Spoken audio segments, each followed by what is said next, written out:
Okay అండి, దేవునామానికి మహిమ కలుగును గాక. బైబిల్ ధ్యానించకపోవడానికి ఉపకరణములు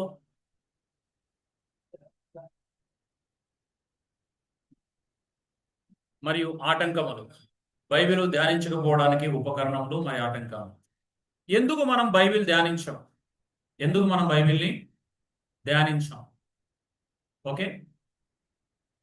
రెండోది, ఎందుకు ఎలా ధ్యానించాలి? రెండు విషయాలు చూస్తాం. బైబిల్ ధ్యానించడానికి ఉపకరణములు చూస్తాం, ఎందుకు ధ్యానించమో ఆటంకాలు కూడా కొన్ని చూడబోతున్నాం. ఓకే, టూల్స్ అండ్ ఆబ్జెక్షన్స్ అన్నమాట. త్వరగా చూసుకుందాం.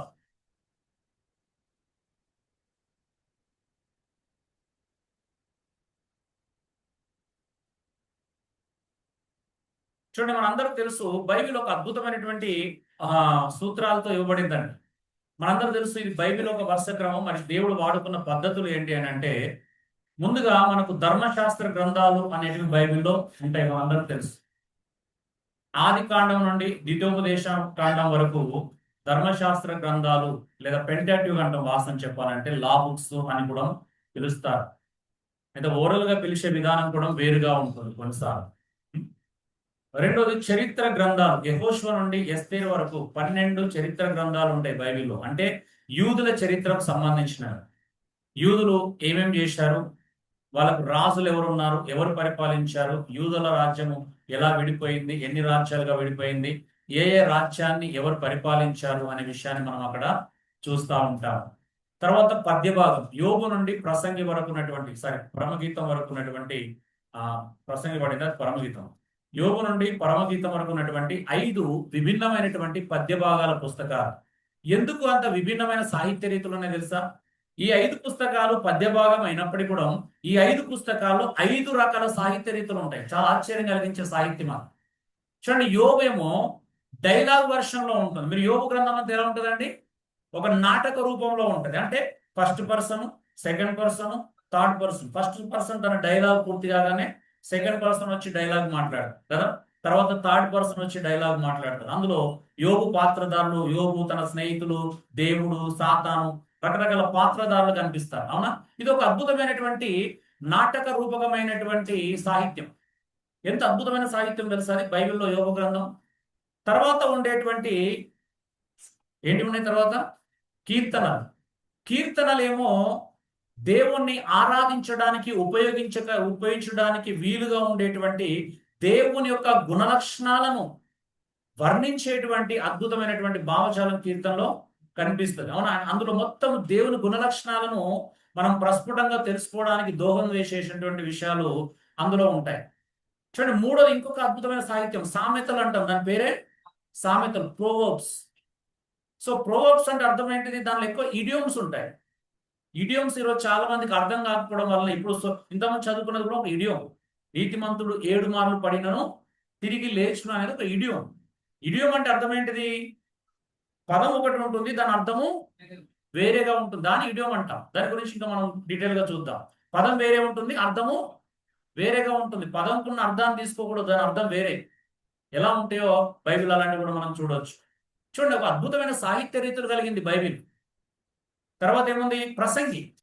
ప్రసంగి ఏమో కంప్లీట్ జ్ఞాన గ్రంథం. ఎలాంటిది అని అంటే, ఒక అనుభవపూర్వకమైనటువంటి ఒక వృద్ధుడు అన్ని అనుభవించిన తర్వాత సమాజంలో ఏది రైటు ఏది రాంగు అని అనుభవపూర్వకంగా చెప్పినటువంటి అనేకమైన విషయాల సమ్మేళనం. సో పరమగీతం అనేది లవ్ సాంగ్, అది కంప్లీట్ డిఫరెంట్.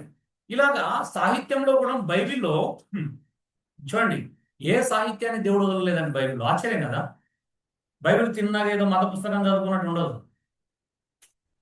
అందుకనే కాదు, బైబిల్ ఎంత చదివినా అర్థం కాదు. అందుకే ఇన్ని రకాల సాహిత్యం ఉంటుంది కాబట్టి అపార్థం చేసుకోవడానికి ఎక్కువ అవకాశం ఉంటుంది. సాహిత్యం అర్థం కాకపోతే తెలియదు. భాష తెలవాలి, పదాలు తెలవాలి, సాహిత్యం తెలవాలి. తర్వాత ప్రవచన గ్రంథాలు ఇంకా విచిత్రమైనది. యెషయా నుండి మలాకి వరకు భవిష్యత్తులో కొన్ని వేల సంవత్సరాల తర్వాత జరగబోయే విషయాలు కూడా అందులో రాయబడ్డాయి. యేసుక్రీస్తు మొదటి రాకడ గురించి, రెండో రాకడ గురించి, సృష్టి యొక్క అంతం గురించి, ప్రపంచాన్ని పరిపాలించే కదా అతి ప్రాముఖ్యమైన రాజ్యాల గురించి. అవునా? అది అంత ఈజీ కాదు దాన్ని అర్థం చేసుకోవాలంటే. ఇంకా సువార్త గ్రంథాలు మత్తయి నుండి యోహాను వరకు. తర్వాత చరిత్ర గ్రంథం అపోస్తుల కార్యం, యాక్చువల్ అపోస్తులు పరిశుద్ధాత్మ దేవుని కార్యాలు ఎంత అద్భుతంగా ఉన్నాయి సృష్టిలో అని చూడడానికి అది సహాయం చేస్తుంది. పత్రికలు రోమా నుండి యూదా వరకు, మళ్ళీ పత్రికలు కూడా సంఘానికి రాసిన పత్రికలు వేరు, జనరల్ ఎపిస్టల్స్ వేరు. అవునా? కాపరి పత్రికలు. చూడండి, ఇక్కడ మనం రకరకాల పత్రికలను చూస్తా ఉన్నాం.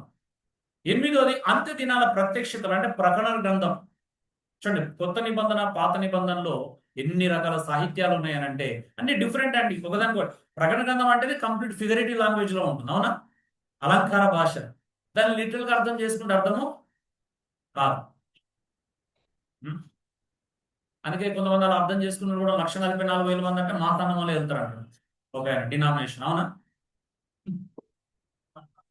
అంటే ఇప్పుడు అర్థం ఏంటిది? ఇంకా ప్రపంచంలో ఏ దేశంలో ఎవరు వెళ్ళరు అనమాట. ఇక ఇలాగా ఎవరికి వాళ్ళు లేఖనాలని చూడండి. బైబిల్లో దేవుడు ఇన్ని విధాలుగా మాట్లాడుతున్నాడు. ధర్మశాస్త్రము, వంశవలులు, ఆల్రెడీ ముందు స్లైడ్ లో వచ్చింది, అంటే ఇంట్రడక్షన్ క్లాస్ లో, కాబట్టి మీరు కన్ఫ్యూజ్ కావద్దు. వాస్తవిక గాథలు, జీవిత కథలు, పద్యములు, ఇవన్నీ ఉన్నాయి అందులో. నోట్స్ లో ఉన్నాయా? రాసుకోవాలా? రాసుకుంటే రాసుకోండి.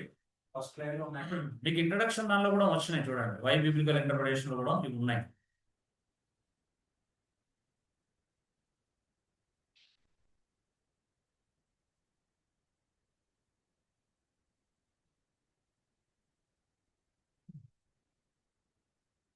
చూడండి, వాస్తవిక గాథలు, జీవిత కథలు, పద్యములు, అంటే ఇప్పుడు దాకా మనం చూస్తున్నటువంటి 66 పుస్తకాలు ఇన్ని రకాల విషయాలు ఉన్నాయని చెప్పడానికి అంతే. 66 పుస్తకాల్లో ఇన్ని రకాల విషయాలు ఉంటాయి. అందుకే బైబిల్ని ఒకే విధంగా చూస్తే మీకు అర్థం కాదు. అది భిన్నమైన కోణంలో చూడడానికి ప్రయత్నము చేయాలి. సాహిత్య రీతుల్లోనే చూడాలి. అవునా? ఏముంటుంది చూడాలి. కల్చరల్ రాయబడితే కల్చరల్ చూడాలి. అవునా? హిస్టారికల్ రాయబడితే హిస్టారికల్ గానే చూడాలి. జియోగ్రఫికల్ రాయబడితే అక్కడ జియోగ్రఫికల్ బ్యాక్గ్రౌండ్ లోనే అర్థం చేసుకోవడానికి ప్రయత్నం చేయాలి. లిటరల్ గా రాస్తే లిటరల్ గా అర్థం చేసుకోవాలి. ఉపమానం అలంకారంగా రాయబడితే ఉపమానంలోనే అర్థం చేసుకోవాలి. అవునా? ఎలా రాయబడితే అలా చూడడం నేర్చుకోవాలండి. మనం నచ్చినట్టుగా చూడకూడదు లేఖనాలని. తర్వాత సామెతలు, ప్రవచనములు, ఉపమానములు, సంఘపత్రికలు, ప్రసంగములు, అంత్యదినాల సంఘటనలు, ఇలాగా అనేక రీతులుగా అనేక విధాలుగా మనం బైబిల్లో చాలా విషయాలు చూస్తా ఉన్నాం.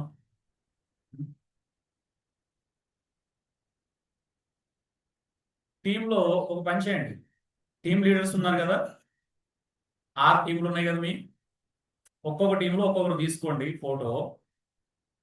క్లాస్ రూమ్లోకి వెళ్ళాక రాసుకోండి, ఈజీ అవుతుంది. ఇవి చిన్న చిన్న విషయాలు కదా, వీటి కోసం టైం ఎక్కువ. ఓకే, బైబిల్ని ధ్యానించడానికి ఒక ప్రాథమికమైన బేసిక్ ఇన్స్ట్రక్షన్ మాత్రమే ఇస్తున్నాను. డీటెయిల్ గా తర్వాత వెళ్దాం. ఒకటి ఏంటి అని అంటే, మాతృభాషలో బైబిల్ తీసుకోండి ఫస్ట్. చాలా మంది భాష రాని భాషల్లో వాడకండి బైబిల్. ముందు మీ సొంత భాషలో తీసుకోండి బైబిల్. ఓకే, కొన్ని వివిధ తర్జుమాలు కూడా తీసుకోండి. బైబిల్ తర్జుమాలు కూడా చూడాలండి. కొన్ని చాలా మిస్టేక్స్ ఉంటాయి. అంటే తర్జుమాలు ఎలా అవుతాయి అని అంటే, కొన్ని పదాలను లూజ్ గా వాడే ప్రమాదం ఉంటుంది, లేదా తప్పుడుగా వాడే ప్రమాదం. తప్పుడుగా వాడడం అంటే భావాన్ని అర్థం చేసుకోవడంలో పొరపాటు జరగదు, కానీ మనం చదివే విధానంలో పొరపాటు జరగవచ్చు. అంటే లిటరల్ గా తీసుకుంటే పొరపాటు జరుగుతుంది. ఉదాహరణ, ఇప్పుడు యేసు ప్రభు మరణించి తిరిగి లేచిన తర్వాత తెలుగు బైబిల్ ఏముందంటే ఆత్మలో బ్రతికింపబడి అని ఉంటుంది. తెలుగులో ఏముంటది? ఆత్మలో బ్రతికింపబడి ఉంటది. ఇంగ్లీష్లో ఏముంటది? ఆయన బై ద స్పిరిట్ అని ఉంటది, అంటే ఆత్మ చేత ఉంటది. చూడండి, ఇప్పుడు లోకి చేతకి డిఫరెన్స్ ఏంటి? ఆత్మ చేత బ్రతికింపబడ్డాడు అంటే డైరెక్ట్ మీనింగ్ ఎలా వస్తుంది అంటే, మరణించిన దేవుడు అతను తిరిగి లేపాడని అర్థం వస్తుంది. తెలుగులో ఆత్మలో బ్రతికింపబడి అని అర్థం ఎలా వస్తుంది? ఆయన శరీరధారిగా లేవలేదు, కేవలం ఆత్మలో మాత్రమే లేచాడు. అంటే ఇలాంటి చిన్న చిన్న మిస్టేక్స్ పట్టుకొని మన తోటి సహోదరులు ఉంటారు కదా, వాళ్ళు ఏం చేస్తారు? యేసు ప్రభు తిరిగి లేవలేదు, పునరుత్థానం చెందలేదని ఆర్గ్యుమెంట్ చేయడానికి ప్రయత్నం చేస్తారు. అందుకోసమే వివిధ తర్జుమాలు కూడా అప్పుడప్పుడు చూడాలి. అమ్మా ఇటు చూడండి, ఎవరు మాట్లాడొద్దు, నో మర్మరింగ్స్, నో గుసగుసలు, నో టాకింగ్స్. స్క్రీన్ షాట్ కూడా తీసుకొని మళ్ళీ గ్రూప్ లో పెడతాం, ఎవరు తీయకండి, ఇంకా ఫోటోలో తీయకండి, అన్ని స్క్రీన్ షాట్ గ్రూప్ లో షేర్ చేస్తాం. ఓకే, అధ్యయన బైబిల్ అవసరం, స్టడీ బైబిల్ కూడా కావాలి. హిస్టారికల్ బ్యాక్గ్రౌండ్ తెలుసుకోవడానికి, కల్చరల్ బ్యాక్గ్రౌండ్ తెలుసుకోవడానికి, జియోగ్రఫికల్ బ్యాక్గ్రౌండ్ తెలుసుకోవడానికి, అవునా? రకరకాల బ్యాక్గ్రౌండ్స్ చూసుకోవాలి అంటే నేపథ్యం కదా, ఏ నేపథ్యంలో రాయబడిందో దాన్ని తెలుసుకోవడానికి ఇవి చాలా అవసరం. ఈ నేపథ్యాలు లేకపోతే ఏమవుతుందని మీకు రేపు ఎల్లుండి వరకు అన్ని అర్థమవుతుంది. ఎందుకంటే కొన్ని ఉదాహరణలు మీకు నేపథ్యంలో వివరించడం జరుగుతుంది. ఎప్పుడు కూడా మీరు వినుండకపోవచ్చు. ఎందుకు అని అంటే, అలా ఎందుకు చూడమనంటే, అలా చూడకపోవడం వల్ల వచ్చిన నష్టం కూడా చూపిస్తాను. ఆ లేఖనాలు అర్థం చేసుకోవడం వల్ల నష్టం ఏంటో కూడా మనకు తెలుస్తుంది. నెక్స్ట్ జనరల్ డిక్షనరీ కూడా ఒకటి పెట్టుకోవాలి. మనకు పదాలు తెలుసు అనుకుంటాం కానీ చాలా మటుకు భాష యొక్క పదాలు అర్థము కావు, అవునా? తెలుగు టు తెలుగే అర్థం కాదు ఫస్ట్, అదే దాని గురించి మాట్లాడుతున్నాను. ఇంగ్లీష్ టు తెలుగు పక్కన పెట్టండి, తెలుగు టు తెలుగే అర్థం కావు, అవునా? పదం ఒకటి ఉంటే మనం ఒకటి అర్థం చేసుకునే ప్రమాదం ఉంటుంది. అందులో బైబిల్లో కొంచెం గ్రాంధికము ఎక్కువ, అవునా? బైబిల్లో గ్రాంధికం ఎక్కువ కాబట్టి అప్పటి పదాలు కొన్ని మనకు అర్థము కావు. అలాంటి పదాలు కూడా మీకు చూపిస్తాను ఎలా ఉంటాయి. తర్వాత మీకు వీలైతే బైబిల్ అట్లాస్ కూడా ఉంటే మంచిది. తర్వాత కొన్ని మంచి వాక్యానం అన్ని కాదు, ఏది పడితే అది కాదు. తర్వాత ఒక హ్యాండ్ బుక్, చేతి పుస్తకము రాసుకోవడానికి, మనం స్టడీ చేస్తుంది రాసుకోవడానికి. చాలా మందికి రాసే అలవాటు ఉండదు, అవునండి? మీరు నా ఇంట్లో చూడండి, నా లైబ్రరీలో ఎన్ని రాసి ఉంటాయి నా నోట్స్.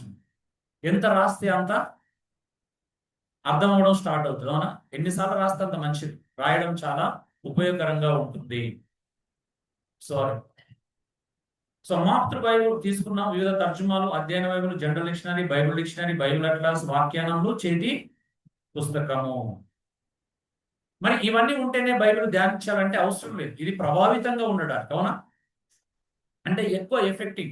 టీచర్స్ మినిస్ట్రీలో ఉన్న వాళ్ళు, పాస్టర్స్ మినిస్ట్రీలో ఉన్న వాళ్ళు మ్యాండేటరీగా ఇది చేయాల్సింది, అవునా? ప్రతి విశ్వాసం ఇలా చేయాలని నియమం లేకపోయినప్పటికీ ఇంకా విశ్వాసం ఆ స్థాయికి వస్తే ఇంకా సంతోషించే విషయం, అవునా? కానీ మ్యాండేటరీగా ప్రతి కాపరి, పరిచయలో ఉన్న ప్రతి వాడు, ప్రతి బైబిల్ టీచర్ ఖచ్చితంగా చేయాల్సిందే. అయితే ఇవన్నీ చేసినా కూడా ప్రార్థనా పూర్వకంగా చదవకపోతే, చదివిన దానికి లోబడాలని మనసు లేకపోతే, విధేయత చూపించాలని ఆలోచన లేకపోతే అవి మన జీవితంలో అంత ప్రభావితంగా ఉండవు. అందుకే ఫస్ట్ ప్రార్థన పూర్వకంగా చదవడం అనేది చాలా ప్రధానమైనటువంటి విషయం. ఇంకా వినయంగా చదవాలి, క్రమశిక్షణగా చదవాలి, ప్రవర్తన చాలా జాగ్రత్తగా చూసుకుంటూ చదవాలి. అన్నిటికంటే బైబిల్ ధ్యానించుకోవడానికి ముఖ్య కారణం ఏంటిదంటే బద్ధకం, సోమర్థం, అవునండి? నిజమే కదా? ఎవరైనా ఏదైనా చదవట్లేదంటే అసలైన కారణం ఏంటి తెలుసా? టైం లేక కాదు. చాలా మంది నాకు వీలైతే లేదంటారు, జాబు రాగానే పడుకుంటున్నాను, అలసిపోతున్నాను, ఇవన్నీ సాకులే. నిజమేనా? నాకు తెలుసు, ఎందుకంటే చూస్తాను కదా. ఇవన్నీ సాకులు. అసలు రీజన్ ఏంటంటే చదవాలనే ఆసక్తి లేదు, బద్ధకం. బైబిల్ అంటేనే బద్ధకం, అవునండి? నిజమే కదా? అదే మొబైల్ అంటుంటుంది బద్ధకం, రాత్రంతా చూసినా బద్ధకం అంటుంది, బోర్ అనిపించదు కదా? ఛార్జింగ్ అయిపోవాలి, మళ్ళీ ఒక సెకండ్ రౌండ్ ఛార్జింగ్ పెట్టుకోవాలి, అంతసేపు వాడతాం, అవునా? స్టార్ట్ అయిందంటే ఛార్జింగ్ అయిపోవాలి కనీసం.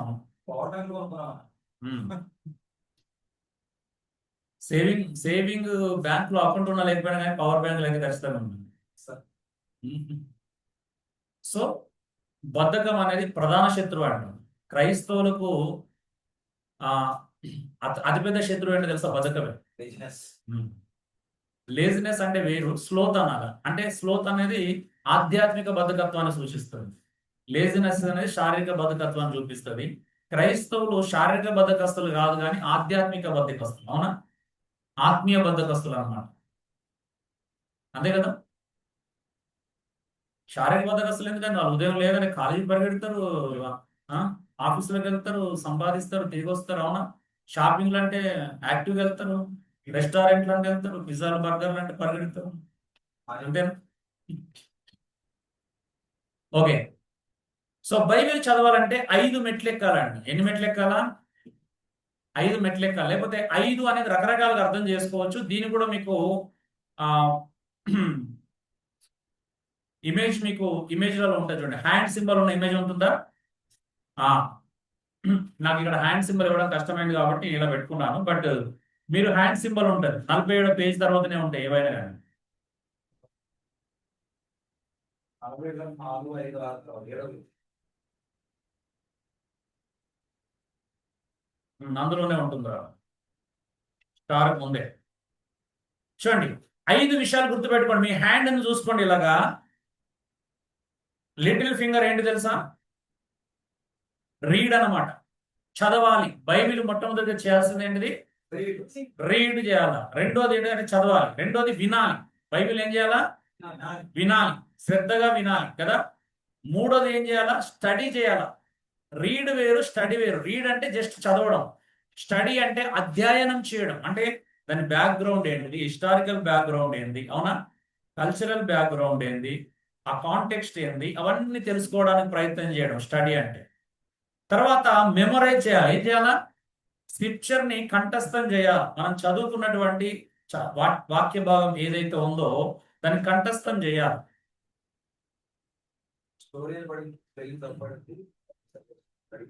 సో తర్వాత ఏం చేయాలా? కంఠస్థం చేసిన దాన్ని ప్రయాణంలో ఉన్నప్పుడు, వంట చేస్తున్నప్పుడు,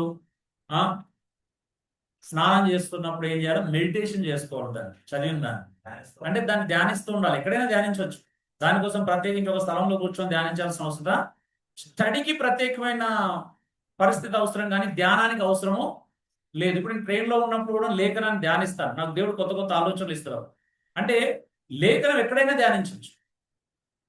వంట చేస్తూ ధ్యానించవచ్చు, డ్రైవింగ్ చేస్తూ అది ధ్యానించాలంటే ఏం కావాలి? ఫస్ట్ మనం చదివిన లేఖనం మన లోపల ఉండాలి, కంఠస్థం చేయబడి ఉండాలి.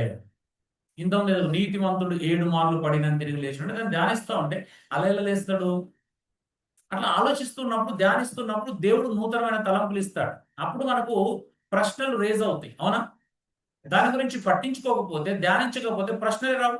ప్రశ్నలు రాకపోతే మనం నోటికి వచ్చిందే చెప్పేస్తాం. అందుకే కాబట్టి ఏం చేయాలా? చదవండి, శ్రద్ధగా వినండి, తర్వాత అధ్యయనం చేయండి, తర్వాత కంఠస్థం చేయండి, ఆ తర్వాత ధ్యానించండి. ఈ 5 మెట్లు మీరు సరిగా పాటించగలిగితే మిమ్మల్ని ఎవ్వరూ మోసం చేయలేరు. ఎంత పెద్ద జ్ఞానం ఉన్న వ్యక్తి వచ్చి కూడా మిమ్మల్ని ప్రలోభ పెట్టలేడు, మిమ్మల్ని మోసం చేయలేడు. క్రైస్తవులు ఇవి చెయ్యట్లేదు కాబట్టే ఈజీగా మోసం చేస్తున్నారు, అవునండి. ఒక మోసగాని దగ్గర 1000 మంది, 10,000 మంది, 1,00,000 మంది వెళ్తున్నారంటే కారణం ఏంటి? చదవలేదు, వెళ్ళలేదు, అధ్యయనం చేయలేదు. అంతే కదా. అతను మోసం చేసే పోతుంది, ఇలా మోసపోయే పోతుంది, రెండు ఉన్నాయి, అవునా.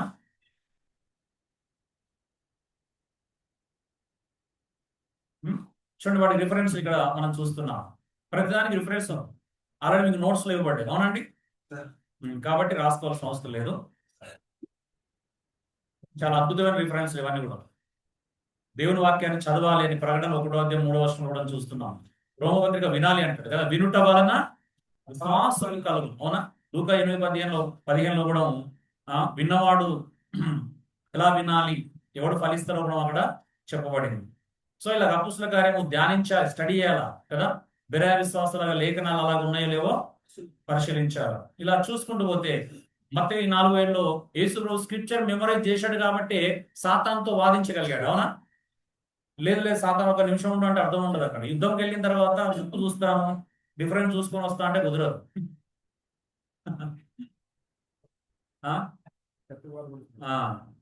సో కొంతమంది అలా కూడా చేస్తూ ఉంటారు. సో మెడిటేషన్ గురించి లూకా 6:45, యెహోషువ 1:8, కీర్తనలు అయితే 1:1 క్లియర్ ఉంది కదా, ఉందా. అనుదినం ఏం చేయాలి? దేవుని లేఖనాన్ని ధ్యానించాలని ఉంది.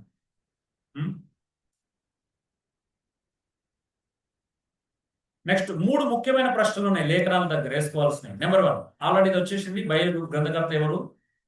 దేవుడు అని చూశాం కదా. లేఖనాలు ఇప్పుడు చూస్తున్నాం.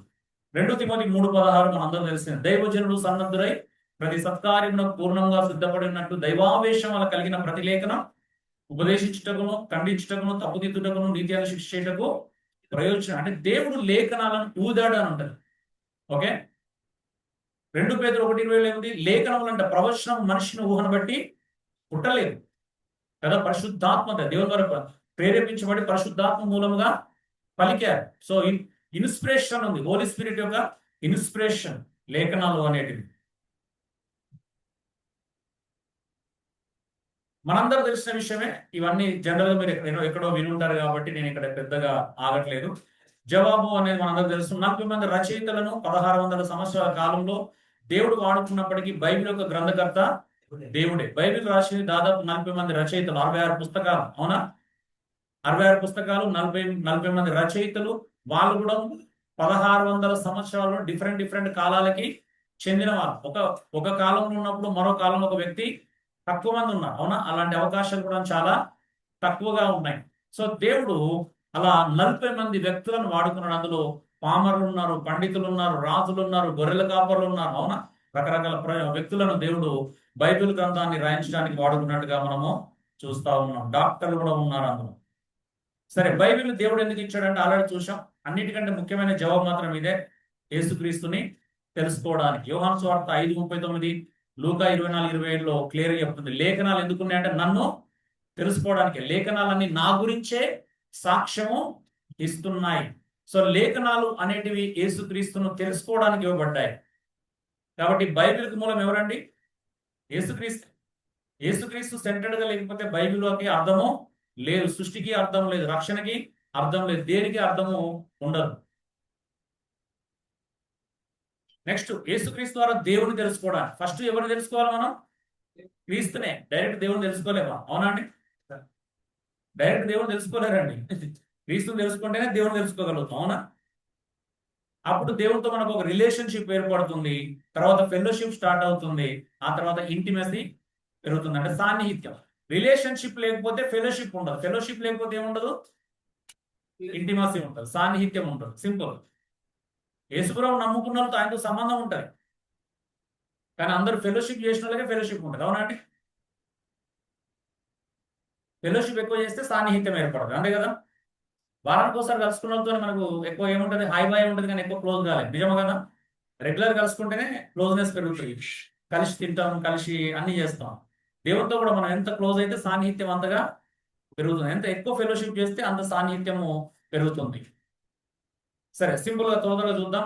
బైబిల్ అనే పదం మూలం గ్రీక్ పదం అండి. గ్రీక్ పదం బిబ్లియాన్ అనేటువంటి నుండి వచ్చింది. ఎక్కడ నుండి వచ్చింది? బిబ్లియాన్. అంటే దీని అర్థం ఏంటంటే పుస్తకం లేదా చిరువార్త లేదా గ్రంథం అని అర్థం.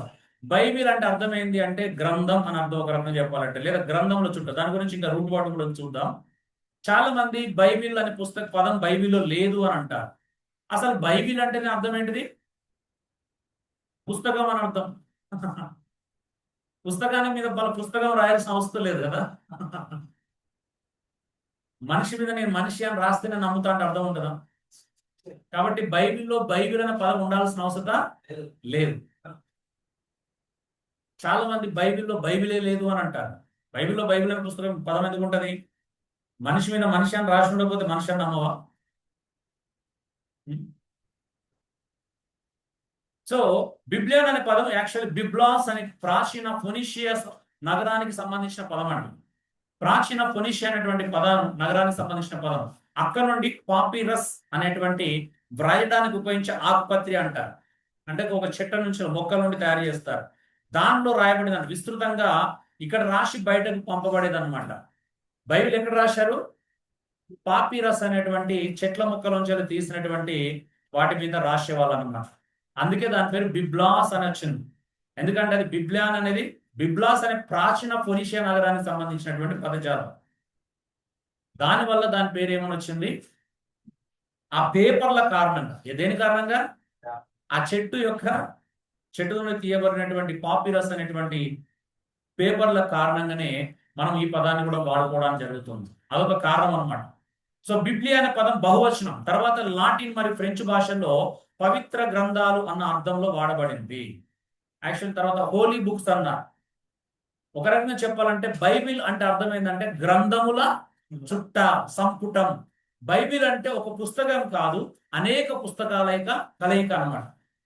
సో బైబిల్ అంటే ఒకటి కాదండి, బైబిల్ 66 పుస్తకాల కలయిక. 66 పుస్తకాలను కలిపి ఒక చుట్టగా చేస్తే దాన్ని బైబిల్ అంటారు అనమాట. బైబిల్ అంటే ఒక పుస్తకము కాదు, 66 పుస్తకాలను కలిపి అది చేశారు కాబట్టి దాని గ్రంథముల చుట్ట. బైబిల్ అంటే అర్థం ఏంటంటే పుస్తకముల సంపుటం, అనేక పుస్తకాల సంపుటం, లేదా అనేక పుస్తకాల కలయిక, లేకపోతే చుట్ట, గ్రంథముల చుట్ట అన్నమాట. అందుకే దాని పేరు బైబిల్ అని వచ్చింది అంతే. వేరే రకంగా ఒక బైబిల్లో ఉందని అడిగితే ఒక సహోదరుడు ఏం చూశాడు, మొదటి పేరు చూసి Bible society of India Bengaluru అని చూపించాడు. అట్లా ఉంటుంది మరి మన చదువు. చూసిన బైబిల్ అని ఉంది కదా అంటాడు, అది అడ్రస్. సో చివరికి బిబ్లియా అన్నది ఒక పుస్తకానికి, పవిత్ర గ్రంథం, హోలీ స్క్రిప్చర్స్ కి అర్థమై బైబిల్ అని స్థిరపడింది అన్నమాట. ఫైనల్ బిబ్లియా అనే దాని నుంచి బైబిల్ అనే పదం వచ్చింది. Biblia, biblos. సో ఇవన్నీ రూట్ వర్డ్స్ అన్నమాట. హోలీ స్క్రిప్చర్స్ దాని అర్థం ఏంటిది? పవిత్ర లేఖనాలు. చివరిగా అది బైబిల్ గా స్థిరపడింది. ఓకే, సమ్మరి చూద్దాం. గ్రీక్ రూట్ బిబ్లియాని ఆల్రెడీ చూసాం. బుక్ లేదా స్క్రోల్ అంటే చుట్ట అనమాట. ఇంకో మాటలు చెప్పడం meaning collection of holy books అంటారు. కలెక్షన్ అంటే అనేకమైన పుస్తకాలను ఒక చోటికి చేర్చారు. చెప్పాం కదా ఇంతకుముందే, 1600 సంవత్సరాల కాలంలో డిఫరెంట్ గా ఎక్కడెక్కడో రాయబడినటువంటి పుస్తకాలన్నింటినీ ఒక చోటికి చేర్చారు. దానికి దాన్ని బైబిల్ అన్నారు. ఓకే, లోగోస్ అంటే వాక్యం. త్వరగా చూద్దాం. లోగోస్ వాక్యాన్ని ఏమంటారు అంటే లోగోస్ అని అంటారు. బైబిల్లో ఉంది కదా రాయబడి లేఖనములు, లేదా మన భాషలో చెప్పాలంటే లేఖనములు అని దేన్ని అంటారు తెలుసా? లిఖించబడితే లేఖనం అవుతుంది. దాని అర్థం ఏంటిది? లిఖించబడిన దాన్ని లేఖనం అంటారు, అంటే వ్రాయబడినది అని అర్థం. లేఖనం అంటే అర్థం ఏంటిది? వ్రాయబడినది. దేవుడు కొన్ని మాటలు చెప్తే కొంతమంది గ్రంథస్థం చేశారు కదా, లిఖించారు. దేవుడు లిఖించమని చెప్పాడు మోషే కూడా, అవునా? అలా లిఖించిన వాటిని ఏమంటారు అంటే లేఖనాలు అని అంటారు అనమాట. గ్రాఫో అంటే వ్రాయబడి ఉన్నవి. 90 సార్లు ఉంది పదం మనకు కృత నిబంధనలో చూస్తాం. గ్రాఫే అంటే వ్రాత 51 సార్లు మనం చూస్తాం. గ్రాఫే అంటే వ్రాత, గ్రాఫో అంటే వర్బ్ అనమాట. వ్రాయబడినవి అని అర్థం, లేఖనం. ఓకే, ఇలాగా మనం రూట్ వాటిలో చూస్తే కొన్ని పదాలు అర్థం చేసుకోవడానికే మీరు ఇంత ఎక్కువ ఆలోచించొద్దు. మూల పదం ఏంటంటే లాటిన్. లేఖనములకు లాటిన్ పదం స్క్రిప్చురా అంటాం. అందుకే దాన్ని ఇంగ్లీష్లో ఏమంటాము? స్క్రిప్చర్స్ అని అంటాం. లాటిన్ లో స్క్రిప్చురా అంటే రచన, వ్రాత నుండి వచ్చింది అనమాట. స్క్రిప్చర్స్ అనే పదం ఇక్కడ నుండి వచ్చింది. స్క్రిప్చర్స్ అంటే పవిత్ర గ్రంథాలు లేదా దైవ ప్రేరితమైన వాక్యములు అని అర్థం. అందుకే బైబిల్ ఏమంటాం? హోలీ స్క్రిప్చర్స్ అంటాం. అట్లా హోలీ స్క్రిప్చర్ అంటే ఎవరు వాళ్ళు కూడా వాళ్ళు అలాగే పిలుచుకుంటారు. దానికి ఏం కన్ఫ్యూజ్ కావద్దు. మళ్ళీ మన వాటిని మనం ఎలా హోలీ స్క్రిప్చర్స్ అనుకుంటామో, ఇతర మతాల వాళ్ళు కూడా వాళ్ళకి కూడా హోలీ స్క్రిప్చర్స్ అనే అనుకుంటారు. స్క్రిప్చర్స్ అనే పదానికి బైబిల్ వచనములు, పాత నిబంధన ప్లస్ కృత నిబంధన రెండింటికి కలిపి కూడా స్క్రిప్చర్స్ అనే పదజాలమే వాడబడింది, లేదా వచనములు అని అంటాం కదా. మనందరూ తెలుసు కదా, మొదటి అధ్యాయం 2వ వచనం ఇలా చెప్పుకుంటాం కదా, వచనములు. వీటినే మనము స్క్రిప్చర్స్ అని కూడా అంటాం. చూడండి, మత్తయి సువార్త 21:42లో లేఖనంలో వ్రాయబడిన దాన్ని మీరు ఎప్పుడూ చదవలేదా అన్నాడు యేసుప్రభు. అవునండి, ఏమన్నాడు? లేఖనంలో వ్రాయబడినది అంటే స్క్రిప్చర్స్ అన్నమాట. అవునా? వ్రాయబడినవి, లిఖించబడినవి, వాక్యములు లేదా వాక్యములు అని తెలుగులో మనం చూస్తాం, లేఖనములు అని చూస్తాం. 2 తిమోతి 3:16 అన్ని లేఖనములు దేవుడు ప్రేరేపించను. అన్ని లేఖనములు అంటే ఏంటివి? వ్రాయబడినవి. చూడండి, పదజాలాలు చాలా శ్రద్ధగా మీరు గమనించవచ్చు. ఇవన్నీ నోట్స్లో లేవు, మీరు కన్ఫ్యూజ్ కావు. సమ్మరీ, లాటిన్ రూట్ స్క్రిప్చురా అంటే రైటింగ్ అని అర్థం. జనరల్ మీనింగ్ సాక్రెడ్ రైటింగ్స్ అని అంటే పవిత్ర లేఖనాలు అని అర్థం. Biblical meaning God inspired writings అని అర్థం, అంటే దేవుడు ప్రేరేపించినవై అని అర్థం. శాస్త్రములు అనే పదజాలం అంటే పవిత్ర వచనములు, దేవుని వాక్యములు, శాస్త్రములు అని కూడా అంటారు కొన్నిసార్లు లేఖనాలను. శాస్త్రం ఏం చెబుతుంది? అవునా, అంటే అర్థం ఏంటిది? లేఖనము ఏమి చెబుతుంది అని అర్థంతో. ఇది చాలా ఇంపార్టెంట్. ఇది కూడా మీకు ఇచ్చాను చూడండి, ఆ చెయ్యి బొమ్మ దగ్గరనే చూసుకోండి ఎక్కడో.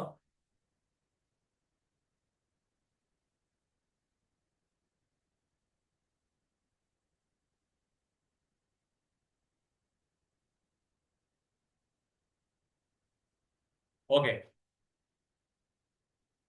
ఇది ఒక వెరీ వెరీ ఇంపార్టెంట్ విషయం. మనకి బైబిల్ గ్రంథం మన వరకు ఎలా వచ్చింది? మరి 1600 సంవత్సరాలు రాస్తే ఎప్పుడో రాయబడినటువంటి బైబిల్ మన వరకు ఎలా వచ్చింది? ఇమేజ్ చూసుకున్నారండి? మీరు రాయడానికి గీయడానికి టైం పడుతుందని నేనే పేజ్ ప్రింట్ తీసి పెట్టాను అన్నమాట. నాకు తెలుసు ఎందుకంటే ప్రాబ్లమ్స్ ఎలా ఉంటాయి, ఎందుకంటే మనకు టైం లేదు.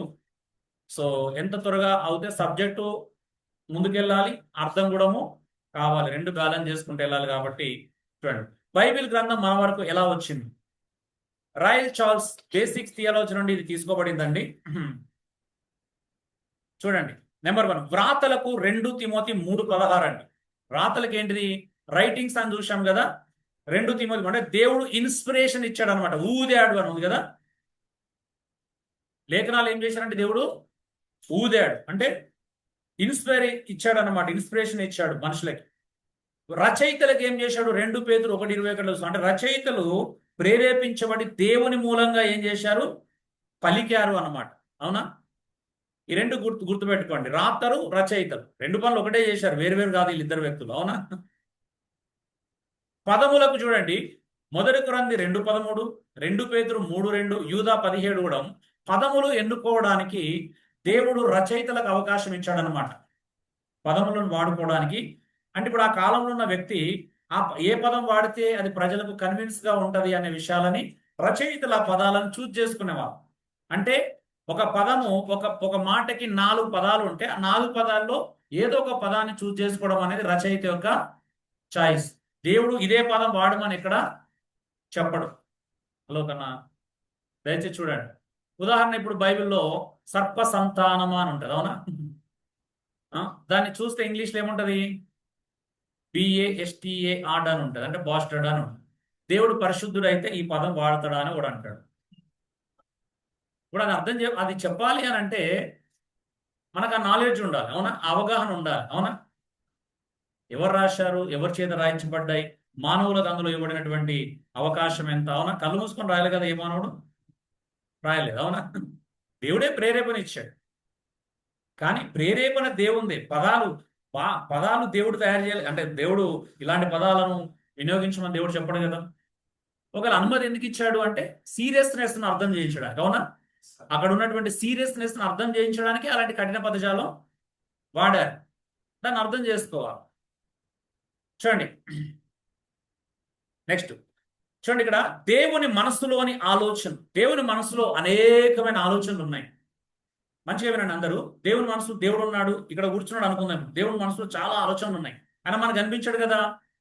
ఇప్పుడు దేవుడు మనసులో ఉన్న ఆలోచనలు మన వరకు రావాలి. రావాలా వద్దా? రావాలి. ఎట్లా వస్తాయి? ఇప్పుడు దాన్ని ఏం చేశారంటే దాన్ని ప్రత్యక్షత అంటారు. ఏమంటారు? ప్రత్యక్షత, రెవల్యూషన్ అంటారు. అప్పుడు దేవుడు ఏం చేశాడంటే తన మనసులోని ఆలోచనలను మనుషులకు ఏం చేశాడంటే ప్రత్యక్షపరిచాడు, రెవల్యూషన్ ఇచ్చాడు అనమాట. ఎలాగా? రచయిత మనసులోకి ప్రత్యక్షత వచ్చింది. ఎవరి మనసులోకి?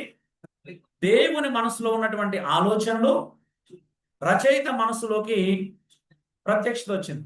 నేను చాక్పీసులు డబ్బా పెట్టుకుందామని మర్చిపోయానండి. క్లాస్ రూమ్లో నిద్రపోతే ఏం చేయాలా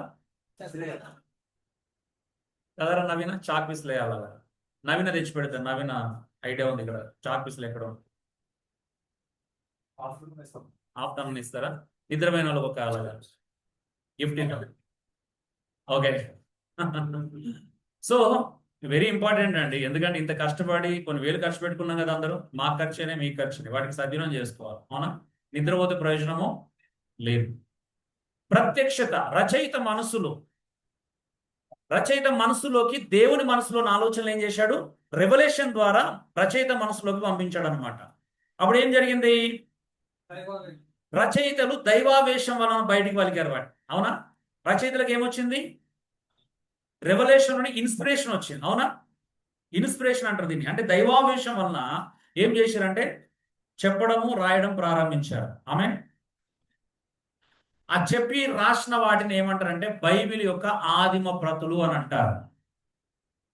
వీటిని ఏమంటారంటే ఒరిజినల్ మ్యానుస్క్రిప్ట్స్ అంటారు. అంటే బైబిల్ యొక్క మూల పుస్తకాలు, మూల గ్రంథాలు అన్నమాట. రచయితలు రాసినటువంటి, అమ్మా దయచేసి మాట్లాడొద్దు అని చెబుతూనే ఉన్నాను. సిన్సియారిటీ, సీరియస్నెస్ చాలా అవసరం మనిషికి. ఎదగాలంటే ఎక్కడ ఎదగాలన్నా ఇక్కడే కాదు. రచయిత మనస్సులను ఏమైనాయి అంటే వాళ్ళు పలకడం ద్వారా, రాయడం ద్వారా బైబిల్ యొక్క ఆదిమ ప్రతులు వచ్చినాయి. దాన్ని ఏమంటారంటే తర్వాత ఏం చేశారు, రాసిన వాటిని కెననైజ్ చేశారు. ఏమంటారు? కెనానిసిటీ అంటారు. కెనానిసిటీ అంటే ఏంటంటే, కెననైజేషన్ అంటే ఏంటిదంటే ప్రామాణికత్వం తెలుగులో. అంటే ఇవి మాత్రమే బైబిల్లో ఉండాలి, ఇవి ఉండకూడదు అని నిర్ధారణ చేయడాన్ని ప్రామాణికత్వం అంటారు. అంటే యేసు ప్రభుతో ఉన్నవాళ్ళు కానీ అంతకుముందు ఉన్న వాళ్ళు కానీ అనేక పుస్తకాలు రాశారు. అయితే అవన్నీ బైబిల్ గ్రంథంలో చేర్చబడలేదు. కేవలం 66 పుస్తకాలు మాత్రమే చేర్చబడినాయి. ఆర్సీఎం వాళ్ళకు ఎన్ని ఉంటాయి? 73 పుస్తకాలు ఏమి ఉంటాయి, అవునా? అంటే వాళ్ళకి ఎక్కువ పుస్తకాలు ఉన్నాయి, కానీ వాస్తవానికి అవి బైబిల్కి సంబంధము లేవు. వాళ్ళు చేర్చుకున్నటువంటి పుస్తకాలకు దేవునికి కూడా సంబంధము లేదు అన్నమాట. అందుకే కెనానైజేషన్ అనేది కేవలం 66 పుస్తకాలకు మాత్రమే ఉంది. అందుకే బైబిల్లో కేవలం 66 పుస్తకాలే అధికారిక పూర్వకమైనవి, మిగతా ఏవి కూడా బైబిల్ సంబంధమైనవి కావు. బయట ఈ రోజు కూడా ఎవరైనా పుస్తకాలు రాసి దేవుడు నన్ను రాయమన్నాడు అని చెప్పినా కూడా అవి బైబిల్తో ఈక్వల్ ఎప్పటికీ కావు అనే విషయాన్ని కూడా గ్రహించాలి. ప్రామాణికత్వం అంటారు దీన్ని. ఏమంటారంటే 66 గ్రంథాల సేకరణ అలా జరిగింది. ఈ 66 గ్రంథాలను సేకరించడానికి కొన్ని క్రైటీరియాలు పెట్టుకున్నారు. ఏంటివి? ఎవరు రాసిన మొదటి శతాబ్దం అంటే యేసు ప్రభుతో తిరిగినటువంటి 12 మంది శిష్యులలో ఒక్కడై ఉండాలి. ఇది మొదటి క్రైటీరియా. ఎవరు పడతారు రాయడానికి లేదు. యేసు ప్రభుతో తిరిగిన 12 మంది శిష్యుల్లో ఖచ్చితంగా ఒకడై ఉండాలి ఎట్లీస్ట్. రెండోది ఏంటంటే ఆ 12 మంది దగ్గర నేర్చుకున్నవాడైనా అయి ఉండాలి. మూడోది ఏంటి అంటే రాసిన వాడు కేవలం మొదటి శతాబ్దం లోపే రాయాలి. మొదటి శతాబ్దంతో రాయబడిన తర్వాత మళ్ళీ అది బైబిల్కి సంబంధము ఉండదు. నాలుగో విషయం ఏంటంటే బైబిలు యేసుక్రీస్తును సెంటర్డ్గా చేసుకునే రాయాలి. రక్షణ ప్రామాణికంగా ఉండాలి. ఇలాగా క్రైటీరియాస్ ఉంటాయి. ఇవన్నీ చూసుకుంటే కొన్ని వందల పుస్తకాలను, దాని సెప్టుజెంట్ అంటాం. అంటే 70 మంది స్కాలర్లీ పీపుల్ ఏం చేశారు అంటే అన్ని పుస్తకాలను పెట్టుకొని ఒక్కొక్కరు అన్ని పుస్తకాలను స్టడీ చేశారు అనమాట. ఎలా ఉంటుంది, ఎంత కష్టపడి ఉంటారో ఆలోచించండి, అవునా? అంటే దాదాపు 100 పుస్తకాలు, 66 పుస్తకాలు కాదు. ఇన్ని పుస్తకాలను చదివి ఏవేవి దేవునితో సంబంధం లేదు, రాసిన వాడు ఎవరెవరు యేసుక్రీస్తుతో సంబంధం లేని వ్యక్తులు, అవన్నీ పక్కన పెట్టి 66 పుస్తకాలను సేకరించారనమాట. దీన్నే బైబిల్ అంటాం. మిగతా ఏవి బైబిల్ కాదు. సో ఇక్కడ నుండి ఏమైంది? గ్రంథ విమర్శ చేయడం ప్రారంభించబడింది కొన్ని సంవత్సరాలు. గ్రంథ విమర్శ అంటే ఏంటంటే టెక్స్టువల్ క్రిటిసిజం అంటారు. రాయబడింది రైటా రాంగా, ఎలా ఉంది, ఎవరి గురించి రాయబడింది అని. తర్వాత దాన్ని ఏమంటారు అంటే, తర్వాత ఏం చేసినంటే ఆధునిక హెబ్రూ గ్రీక్ బైబిల్స్ రావడము ప్రారంభించబడి వీటిని ఏమంటారు అంటే తర్జుమాలు అంటాం.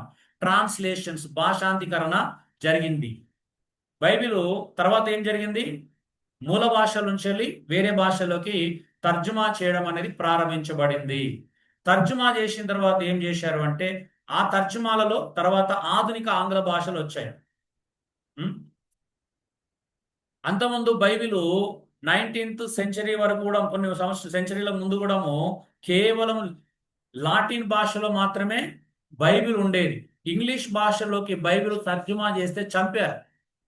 John Huss, John Wycliffe, William Tyndale లాంటి భక్తులు కేవలం ఇంగ్లీష్లోకి 4-5 ముక్కలు ట్రాన్స్లేట్ చేసినందుకే చంపారు. అంటే బైబిల్ అనేది ఇతర భాషల్లో ఉండకూడదు, అది అపవిత్రం అవుతుంది, కేవలం లాటిన్లోనే ఉండాలన్న అంత సీరియస్నెస్, మూఢాచారం, మతభక్తి ఉండేది.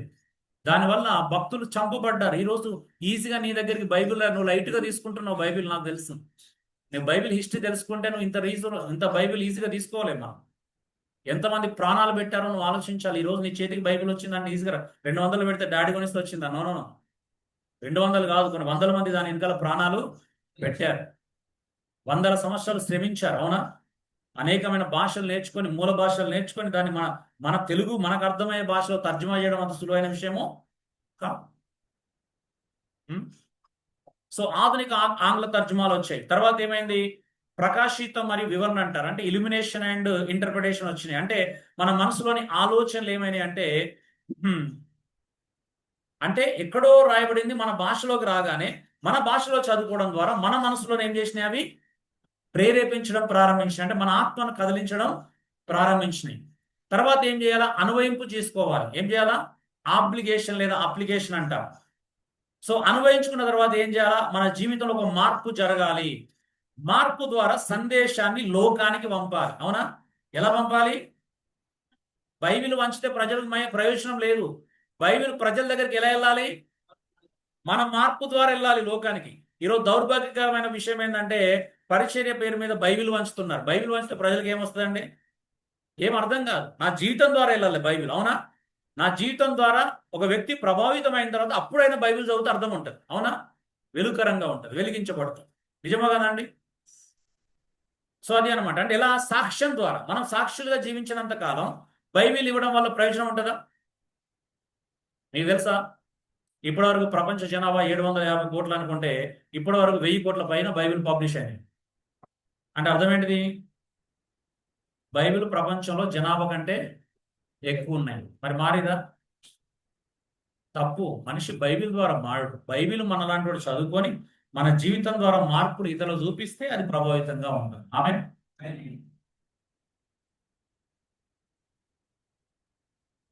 టెస్ట్ ఛార్జింగా సరే పెట్టేసి. ఓకే, తెలుసుకోవాల్సినటువంటి ఒక ముఖ్య విషయం అండి, చాలా ఇంపార్టెంట్ ఇది. అన్ని ఇంపార్టెంటే. మీకు అబ్జర్వేషన్ దాకా వచ్చేంత వరకు ఇదంతా ఇంట్రడక్షన్ కొంచెం ఇంపార్టెంట్ కాబట్టి చెబుతున్నాను. ఈ రోజులలో మన చేతులలో బైబిల్ ఎలా ఉందో ఇంతకుముందు అలా లేదు అని ఎంతమంది తెలుసు? ఈ రోజు మన చేతిలో బైబిల్ ఎలా ఉందో ఇంతకుముందు అలా లేదు. తెలుసా మీకు? ఎంతమంది తెలుసు? తెలుసా ఎలా లేదు? ఆ? నో, అది కాదు. Very good.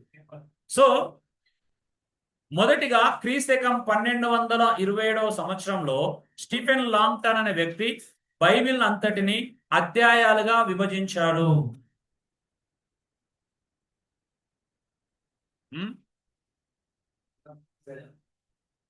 ఇది ఎక్కడ లేకపోతే రాసుకోండి రా, ఉంటది అందులో, 7వ పేజీలో ఉంటది అన్న.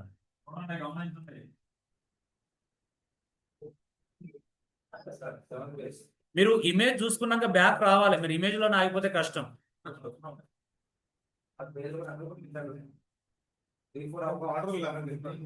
ఆహా, ఆర్డర్ అనేది ఎందుకు పెట్టలేదంటే ఇమేజెస్ వేరు. ఇమేజెస్ మధ్యలో ఇరికించలేక చివర్లో పెట్టాము. ఆ ఇమేజెస్ అనేది మీకు ఎక్స్ట్రా, వాస్తవానికి మీరు రాసుకోవాలి.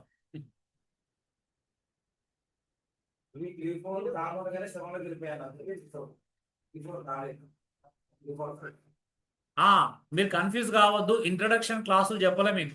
మీ నోట్స్ లో కన్ఫ్యూజ్ కావద్దు. వాక్యం యొక్క గుర్తులు అవి చెప్పలే మీకు. ఎందుకంటే మరి అవి స్టార్ట్ చేస్తే ఇంకా టైం మనకు సరిపోదు. దాన్ని త్వరగా మనం చూసుకుంటాం. క్రీస్తకం 1227లో స్టీఫెన్ లాంగ్టన్ అనే ఒక వ్యక్తి ఏం చేసినంటే కొత్త నిబంధన, పాత నిబంధన 66 పుస్తకాలను ఏం చేసినంటే అధ్యాయాలుగా విభజించాడు. అది ఉంటది మీకు నోట్స్ లో ఎక్కడో.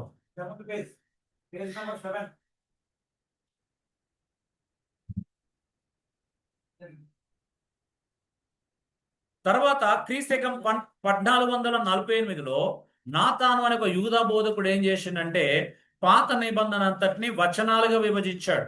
ఇది వెరీ ఇంపార్టెంట్ పిల్లలారా, మీకు చాలా అవసరము ఇది అర్థం చేసుకోవడం. ఏంటి అని అంటే బైబిల్ ఒకప్పుడు ఎలా ఉండంటే ఒకే నవల లాగుండే. అంటే నవల అని తప్పుగా అర్థం చేసుకోవద్దు, ఒక పుస్తకం లాగుండే అనమాట, ఒక లెటర్ లాగుండే.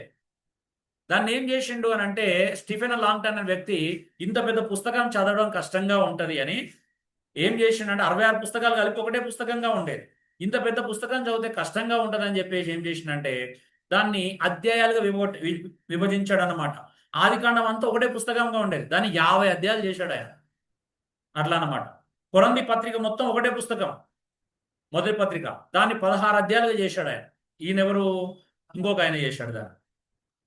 ఇలాగా ఒక్కొక్క పుస్తకాన్ని ఏం చేసిరు అని అంటే వాళ్ళు అధ్యాయాలుగా విభజించారు. తర్వాత ఏం చేసిరు అని అంటే వచనాలుగా విభజించారు అనమాట. క్రీస్తకం 1448లో నాతాన్ అనే యూద బోధకుడు ఏం చేసిన అంటే మొదట పాత నిబంధనను వచనాలుగా విభజించాడు. చూడండి ఎంత కాలంలో జరిగింది చూడండి. 1227 అని అంటే మనకు దాదాపు ఒక 8 100 సంవత్సరాలు దాదాపు అంతే కదా. అంటే బైబిల్ వచ్చిన తర్వాత 1200 సంవత్సరాల తర్వాత ఈ పని జరిగింది. ఏంటండి 200 years కాదండి, మనకంటున్నారా? దానిలో చూస్తున్నారా మీరు? ఓకే. 1227 అంటే దాదాపు 200 సంవత్సరాల పైన తర్వాత అది మళ్ళీ వచనాలుగా విభజించుకోవడం. అందులో అన్ని వచనాలు కాదు, ఓన్లీ పాత నిబంధన పుస్తకాలు మాత్రమే. తర్వాత ఏమైంది? మళ్ళా దాదాపు ఒక 100 సంవత్సరాల తర్వాత క్రీశకం 1555లో రాబర్ట్ ఎస్టీన్ అనే స్టీఫెనస్ అనే వ్యక్తి క్రొత్త నిబంధన అంతటి వచనాలుగా విభజించాడు. మనం ఇది జరిగిందనమాట. బైబిల్ సమాజంలో జరిగిన మార్పులను మనం గ్రహించాలి. 16వ శతాబ్దంలో అధ్యాయాలు మరి వచనాలుగా కలిసి వచ్చిన మొట్టమొదటి బైబిల్ జెనీవా బైబిల్. మీరు లైబ్రరీలో చూడొచ్చు, లేకపోతే ఎక్కడ బుక్ స్టాల్లో కూడా చూడొచ్చు. అసలు అధ్యాయాలు వచనాలుగా వచ్చిన ఫస్ట్ బైబిల్ ఏంటంటే జెనీవా బైబిల్ అండి. నేను మొన్న చూశాను ఓయంలో, దాదాపు 8,000 ఉందో 3-4 ఉంది. అది కొనలేదు అందుకే. 3,500 4,000.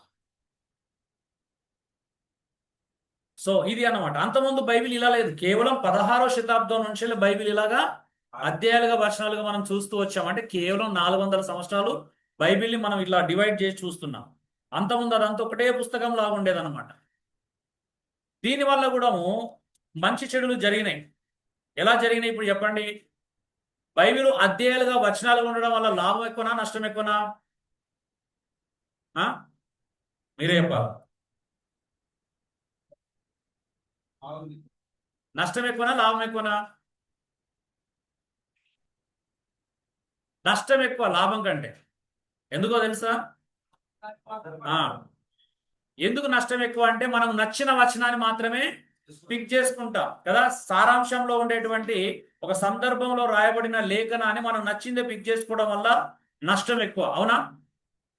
పౌలు అలా రాయలేదు. పౌలు లేఖ రాస్తున్నప్పుడు, కొరంథీ పత్రికలకు లేఖ రాస్తున్నప్పుడు కొరంథీలో ఉన్న దేవుని సంఘమునకు శుభములు 1వ నెంబర్ వేసి, కొరంథీ సంఘంలో ఉన్న దేవుని ప్రజలకు శుభములు 2వ నెంబర్ వేసి, తండ్రి అయిన దేవుని నుండి ప్రభువైన యేసుక్రీస్తు మీకు కృపయు సమాధానం కలుగును గాక 3వ నెంబర్ వేసి. ఇప్పుడు ఎవరైనా లేఖ రాస్తే ఎలా రాస్తారండి? గౌరవ 1వ నెంబర్ వేసి గౌరవనీయులైన తల్లిదండ్రులకు వ్రాయినది ఏమనగా, 2వ నెంబర్ వేసి ఉభయ కుశలోపరి, 3వ నెంబర్ వేసి నేను ఇచ్చట క్షేమం మీరు వచ్చట క్షేమమేనా, 4వ ఇట్లా ఎవరు రాయడు లేఖన. అవునా? పత్రిక లేఖ ఎవరు రాస్తారు అట్లా? నెంబర్లు వేసి ఎవరు రాయరు. సో బైబిల్ నెంబర్లు వేసి అధ్యాయాలు వేసి లేదు ఒకప్పుడు. దీనివల్ల ఏమైందంటే చదువుకోవడానికి సులువైంది కానీ అర్థం చేసుకోవడానికి కష్టమైంది. అవునా? అర్థం చేసుకోవడంలో అపార్థం ఎక్కువైంది. అవునా? అందుకే సందర్భంలో ఉన్న లేఖనాన్ని మనం నచ్చినట్టు ఒకటి తీసుకొని ఏం చేస్తాం? అది తీసుకోవడం తప్పు కాదు. ఎప్పుడు తప్పు కాదు? అవసరమైతే తప్పు కాదు. అనవసరంగా తీసుకుంటే ఖచ్చితంగా తప్పే. లేఖనాలను క్రోడీకరించడం తప్పు కాదు. యేసుప్రభువు కూడా కూడించాడు. అవునా? తప్పు కాదు. అప్పుడు సందర్భంలో లేఖనాన్ని అంటే సెక్షన్ ప్రకారం తీసుకొని చెప్పొచ్చు, కానీ అవుట్ ఆఫ్ సెక్షన్ చెప్తేనే ప్రాబ్లం. అవునా? అంటే కాంటెక్స్ట్ భిన్నంగా, సందర్భానికి వ్యతిరేకంగా మనం నచ్చినట్టుగా చేయడానికి లేదు. ఓకే, నెక్స్ట్ బైబిల్ ధ్యానించకపోవడానికి కొన్ని ఆటంకాలు చూద్దాం. చాలా మంది బైబిల్ ఎందుకు ధ్యానించారంట? ఒక పాస్టర్ అన్నాడు, ఏమన్నాడు? ఇది చూపించాడు నాకు, ఎవడు నాకు బోధింప నక్కరలేదు అన్నాడు. అందుకని బైబిల్ ధ్యానించిన అన్నాడు. 1 యోహాను 2:20లో ఉంది కదా, ఎవడు నాకు బోధింపనక్కర్లేదు అని అన్నాడు ఆయన. ఎందుకు? అప్పుడు నేనన్నాను, నువ్వు కూడా ఎవరికి బోధింపనక్కర్లేదు అన్నాను. అంతే కదా. ఇప్పుడు నీకెవరు బోధింపనక్కర్లేదు అన్నప్పుడు నువ్వు కూడా ఎవరికి బోధింపనక్కర్లేదు, ఫినిష్ అన్నాను. అంతే కదా. ఈ అతి తెలివే ఎక్కువ ప్రాబ్లం అనమాట. అంటే లేఖనాలను అపార్థం చేసుకుంటూ నాకెవడు బోధింపనక్కర్లేదు బ్రదర్ అంటాడు ఒక ఆయన, ఒక పాస్టర్. నేనేమన్నా, నువ్వు కూడా ఎవరికి బోధించకన్నాను, నువ్వు కూడా ఎవరికి బోధింపనక్కర్లేదు, ఫినిష్డ్ కదా. ఇవన్నీ సాకులు అన్నమాట, బైబిల్ చదువుకుండా ఉండడానికి సాకులు. మరి బోధ అవసరం లేదని దీని అర్థమా అండి? కాదు కదా. యోహాను ఇది రాస్తున్నప్పుడు ఎవడు నీకు బోధింపనక్కర్లేదు అనేది దీని అర్థము బోధ అవసరం లేదని చెప్పట్లేదు యోహాను. మరి దాని అర్థం ఏంటిది? యోహాను అక్కడికి ఆల్రెడీ సువార్త చెప్పాడు, సువార్త ప్రకటించాడు, మరొకడు వచ్చి మీకు సువార్త చెప్పాల్సిన అవసరత లేదు అంటున్నాడు. అంతేగాని బోధే అవసరం లేదు, సువార్త ప్రకటనే అవసరం లేదన్నది యోహాను యొక్క భావము కాదు. చూడండి, ఇది యేసుక్రీస్తుని గురించిన సువార్తకు సంబంధించింది, ఇది టీచింగ్ సంబంధించింది కాదు. ఆ సువార్త గురించి వారు ముందుగానే సమస్తం ఎరుగుదురు. 20వ వచనం చూస్తే మీకు అర్థమవుతుంది. యోహాను 2:20లో ఏం చెప్తున్నాడు అని అంటే, ఆ సువార్తని నేను ఆల్రెడీ మీకు ప్రకటించాను కాబట్టి మీకు మరెవడు బోధించాల్సిన అవసరం లేదన్నాడు, కానీ అసలు బోధే అవసరం లేదని ఆయన చెప్పలేదు. ఎందుకు మీరు ఒకటి చెప్పాల్సిన అవసరం లేదంటే, మరొకడు అక్కడ తప్పుడు బోధకులు ఉన్నారు, వాళ్ళు వచ్చి తప్పుడు బోధిస్తారు కాబట్టి మరొకడు వచ్చి మీకు బోధించాల్సిన అవసరం లేదు అన్నది యోహాను యొక్క భావం. అంతేగాని మీకు బోధకుడే అవసరం లేదు, బోధించేవాడే అవసరం లేదన్నది యోహాను యొక్క భావము కాదు. చూడండి, అక్కడ సువార్తకు వ్యతిరేకంగా మోసపరచువారు ఉన్నారు కాబట్టి హెచ్చరిస్తున్నాడు 26వ వచనం. అబద్ధ బోధకులు ఉన్నారు, వాళ్ళు వచ్చి యేసుక్రీస్తు మరణించలేదు, లేదా యేసుక్రీస్తు తిరిగి లేవలేదు, యేసుక్రీస్తు తండ్రి యేసుక్రీస్తు నమ్మాల్సినటువంటి అవసరం లేదు అని చెప్పే దుర్మార్గులు ఉంటారు. అలాంటి వారిని నమ్మాల్సిన అవసరం లేదు. ఆ సందర్భంలో చెప్పాడన్నమాట.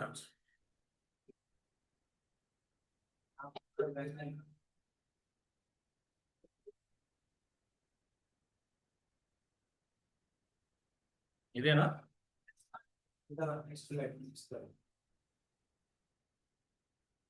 సో అందుకే ఈ సువార్త కాక వేరే సువార్త నమ్మకూడదని గలతీ 1:8లో పౌలు చెప్పాడు. అంటే ఒక సువార్త ఎన్ని ఉంటుందండి? ఒకటా రెండా? గాస్పల్ ఒకటే ఉంటుంది. సో ప్రజలు ఏం చేశారంటే, దుర్బోధకులు గాస్పల్ని మార్చేశారు. అంత మాత్రమే కాదు, యోహాన్ ఏమన్నాడు? నేను దేనిని నిదానించి తాకి చూస్తున్నావు, దేని పట్టుకుంటున్నావు, దాన్ని ఆల్రెడీ మీకు చెప్పాను అంటున్నాడు. అవునా? ఈ మాట చెప్పిన వాళ్ళకి రాస్తున్నాడా, తెలియని వాళ్ళకి రాస్తున్నాడా? చెప్పిన వాళ్ళకే రాస్తున్నాడు. అంటే వాళ్ళకి తెలుసు, సత్యం తెలిసిన వాళ్ళకే రాస్తున్నాడు. హలో,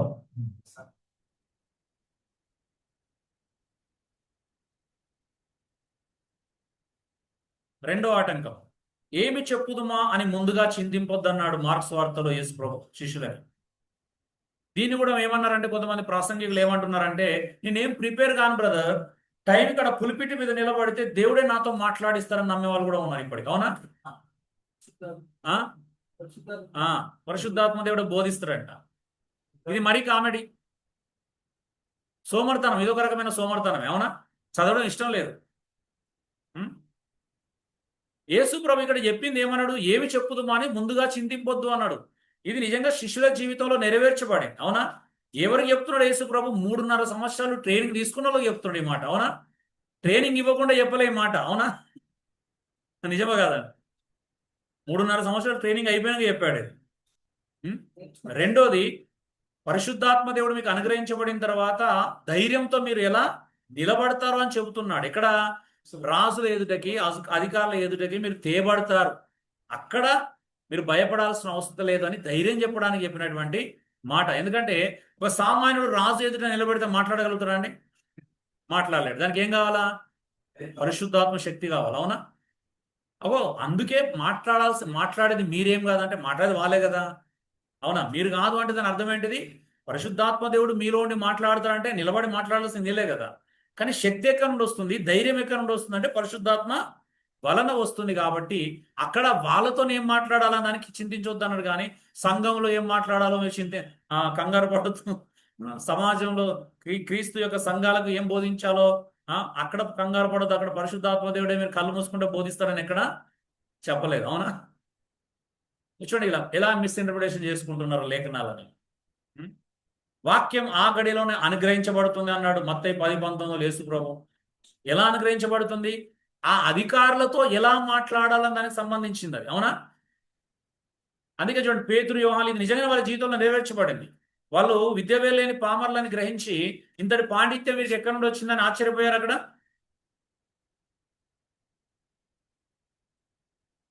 ఇంకేమన్నాడు? చెప్పువాడు పరిశుద్ధాత్మే గాని మీరు కాదు అన్నాడు. చెప్పువాడు పరిశుద్ధాత్మే గాని మీరు కాదు అంటే దాని అర్థం ఏంటి అంటే బోల్డ్నెస్ గురించి. అవునా? ఒక రాజు ఎదుట, ఒక అధికారి ఎదుట నేను నిలబడి మాట్లాడాలంటే ధైర్యం కావాలి. ధైర్యం కావాలంటే ఎక్కడ నుండి వస్తుందండి? కేవలం పరిశుద్ధాత్మ వల్ల మాత్రమే వస్తుంది. పరిశుద్ధాత్మ శక్తి వలన వస్తుంది. అంత మాత్రమే కాదు, పరిశుద్ధాత్మ దేవుడు ఏం చేస్తాడంట? కొత్త విషయాలు ఎప్పటికీ బోధించడు. యేసు ప్రభులోనే తీసుకునే బోధిస్తాడు. అవునా? లేనివి బోధించడు. మరి కండిషన్స్ కూడా చూడాలి కదా. ఏది పడితే అది బోధించాడు కదా. సో దయచేసి సంఘాల దగ్గర కళ్ళు మూసుకొని బోధించకండి, నాకు పరిశుద్ధాత్మ దేవుడే ప్రేరేపిస్తాడని. ఇప్పటికి చాలా మంది అది చేస్తారు. బలహీనతలు ఉన్నాయి తెలుసు, కానీ ఇకనైనా మానుకుందాం ఆ బలహీనతలు. అవునా? అది ఆ కాలానికి వర్తించే వాక్యం కూడా, అది మనకు సంబంధించిన వాక్యము కాదు వాస్తవం చెప్పాలంటే. అప్పటికి ఇంకా కొత్త నిబంధన వ్రాయబడలేదనే విషయాన్ని కూడా మనం గ్రహించాలి. అవునండి, అది కూడా సువార్త బోధించకు సంబంధించింది అనే విషయాన్ని గ్రహించాలి. సందర్భం అది ప్రత్యేకించి అపోస్తులకు చెప్పబడింది. చూడండి, అప్పుడు బైబిల్ లేదు, మరి వాళ్ళు చదువుకొని చెప్పడానికి. అవునా అండి? ఉందా అండి? ప్రిపేర్ అవ్వడానికి బైబిల్ ఉంది వాళ్ళకి?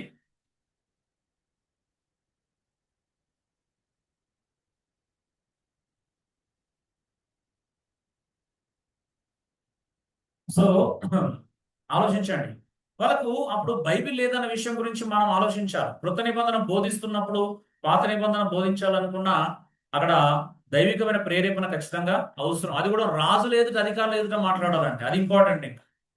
ఉం? ఎందుకంటే ఈ శిష్యులు ఎవరు? సామాన్య పామరులు. అవునా? గలీలీలు అసలే, చేపలు పట్టుకునే వాళ్ళు.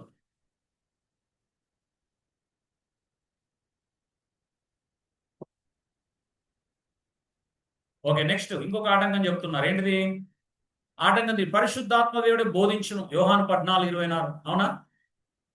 బోధించింది మీరు కాదు, పరిశుద్ధాత్మ దేవుడు. ఇది కూడా ఒక ఆటంకం చూసుకుంటున్నారు. సో పరిశుద్ధాత్మ దేవుడు యేసులోనే తీసుకొని బోధించును, బైబిల్లోనివే. ఆయన సర్వసత్యంలోకి నడిపిస్తాడు, యోహాను 16:13.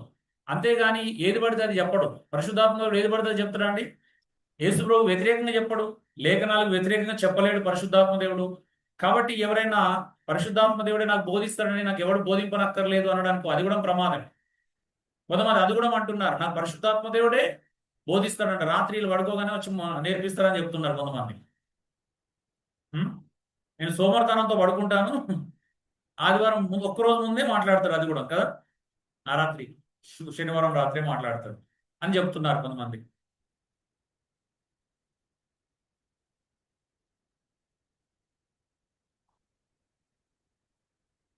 అంటే లేనివి నేర్పిస్తారని అర్థం కాదు. ఆయన తనంతట తాను ఏమి బోధించడు, ఏమి విన్నాడో వాటినే బోధిస్తాడు. సో ఈ విషయాలు అర్థం చేసుకోవాలి.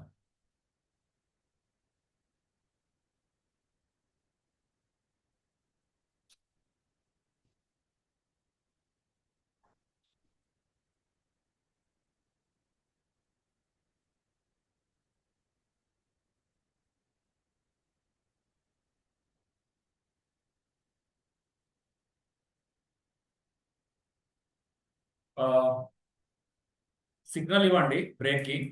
ప్రవీణ్ ఎక్కడ ఉన్నాడు?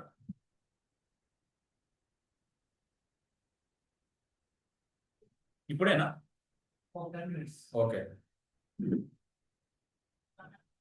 త్వర దీన్ని ముగించుకుందాం. ఎందుకంటే మన అసలైన సబ్జెక్ట్ ఇంకా చాలా ఉంది. సింపుల్ గా చెప్పాలంటే దేవుడు మనకు బోధకులను దేవుడే ఇచ్చాడండి, కాబట్టి బోధకులు అవసరం లేదని ఆ లేఖనాలు చెప్పట్లేదు. ఎందుకంటే తప్పుడు బోధకులు ఉన్నారు కాబట్టి, ఎఫ్ఎస్సి 4:14 తప్పుడు బోధకులు ఉన్నారు కాబట్టి సరైన బోధకులు కూడా అవసరం. అవునా? అంత మాత్రమే కాదు, ప్రతి సంఘ కాపరి బోధింప తగిన వాడై ఉండాలని 1 తిమోతి 3:2, తీతు 1:9 చెప్తుంది. అంటే దాని అర్థం ఏంటి? బోధకుడు మ్యాండేటరీ. సో అందరూ పరిశుద్ధాత్మ ద్వారా నేర్చుకున్నట్లయితే ఈయన ఎవరికి బోధింపనక్కర్లేదు కదా. ఇక్కడ ఉన్నందరం పరిశుద్ధాత్మ దేవుని ద్వారా నేర్చుకున్నట్లయితే ఇంకో బోధకుడు అవసరం ఎప్పటికీ రాడు. కాబట్టి ఎవరైనా నాకు పరిశుద్ధాత్మ దేవుడు బోధిస్తాడు, నేను ఎవరి దగ్గర నేర్చుకోను, నేను ఎక్కడ నేర్చుకోను అంటే అది వాక్యానుసారము కాదు.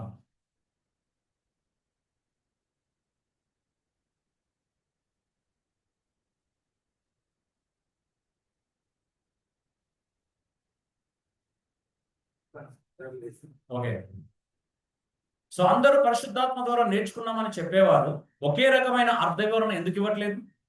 అవునా కదా? పరిశుద్ధాత్మ దేవుడు అందరి దగ్గర అందరూ ఒకటే పరిశుద్ధాత్మ దేవుని దగ్గర నేర్చుకుంటే అందరూ ఏం మాట్లాడినా సరిగానే మాట్లాడాలి, ఒక్కొక్కరు ఒక రకంగా మాట్లాడడానికి అవకాశం ఉండకూడదు కదా. మరి అది ఎట్లా వచ్చింది? అంటే పరిశుద్ధాత్మ మీకోటి చెప్పి నాకోటి చెప్పి ఆయన కూడా చెప్పి మనం అందరం విడగొడతాడు ఆయన. పరిశుద్ధాత్మ దేవుడు ఐక్యపరుస్తాడు కానీ సమాజంలో విభేదాలు కలిగించాడు కదా. మరి మరి విభేదాలు ఎవరి వల్ల వస్తున్నాయి ఇప్పుడు? నేర్చుకున్న వాళ్ళు కదా. పరిశుద్ధాత్మ విభేదాలు తీసుకొస్తాడా? నెవర్ కదా. కాబట్టి ఈ సత్యాన్ని అర్థం చేసుకోవాలి. సమాజంలో ఇన్ని విభేదాలు ఎందుకు ఏర్పడుతున్నాయి క్రైస్తవులలో అంటే ఎవరి మైండ్ సెట్ వాళ్ళ మీద ప్రభావితం చూపిస్తుంది. లేఖనాల కంటే పరిశుద్ధాత్మ దేవుని నడిపింపు కంటే సొంత మైండ్ సెట్ కి ఎక్కువ ప్రాధాన్యత ఇస్తున్నారన్నమాట.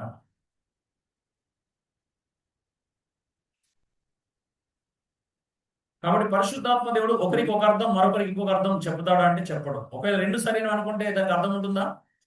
అసలు ఉండదు.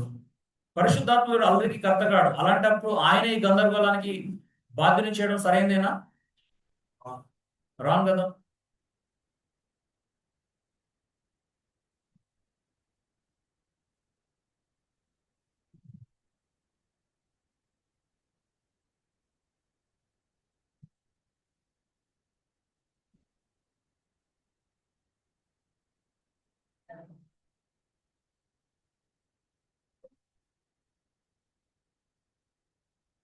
ఓకే, అనేకులు సొంత ఊహను బట్టి అర్థ వివరణ ఇస్తూ పరిశుద్ధాత్మని ప్రేరేపణ అని చెప్పుకునే అవకాశాలు ఎక్కువని గ్రహించారు. అవునండి.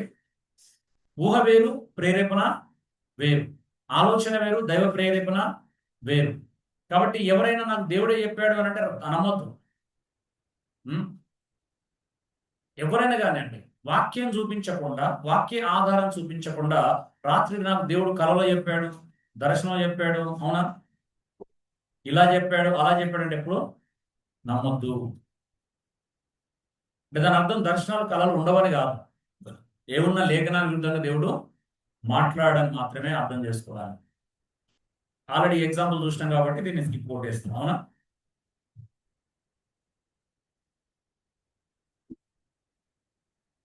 చూద్దాం, కొన్ని ఉదాహరణలు చూద్దాం. సున్నతిని గురించిన సందర్భంలో వాదన జరిగింది అపోస్తులకు. ఏమనండి, జరిగిందా?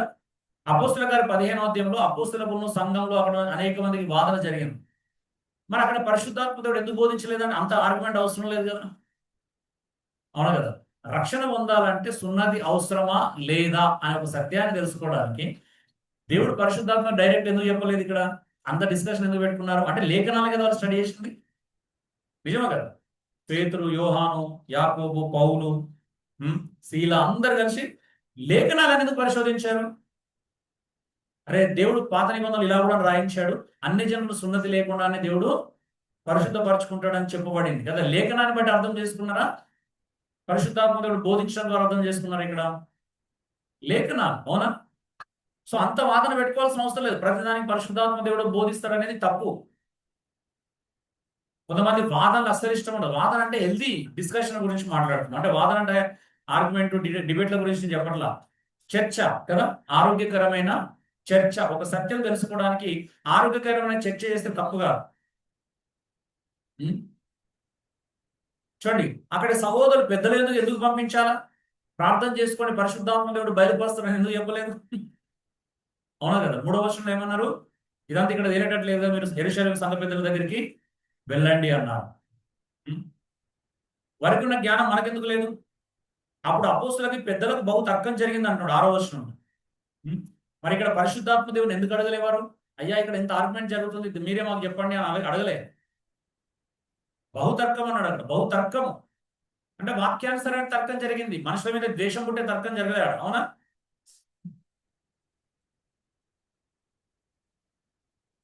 మనుషుల మధ్యలో విభేదాలు, ద్వేషాలు పుట్టే తర్కం అక్కడ జరగల.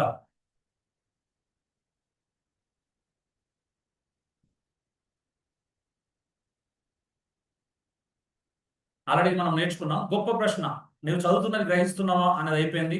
ఎవడన్నా త్రోవ చూపించకుండా ఎలా గ్రహించగలను అనేది మనం చూసుకున్నాం. దేవుని వాక్యాన్ని అర్థం చేసుకోవడానికి దేవుని సహాయం కావాలండి. కీర్తన 119:18 క్లియర్గా చెప్తుంది. అవునా.